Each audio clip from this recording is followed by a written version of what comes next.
當你唔係一個人喺屋企嘅時候，你會做啲咩？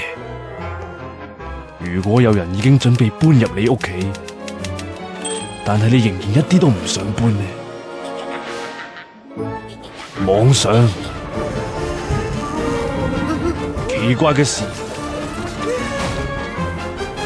鬧鬼嘅廁所、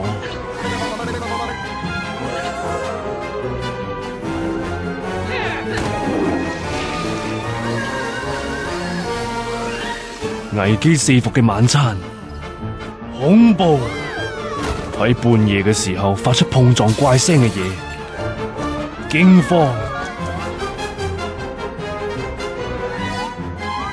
氣氛詭異嘅夜晚、四人行，你唔會再孤單。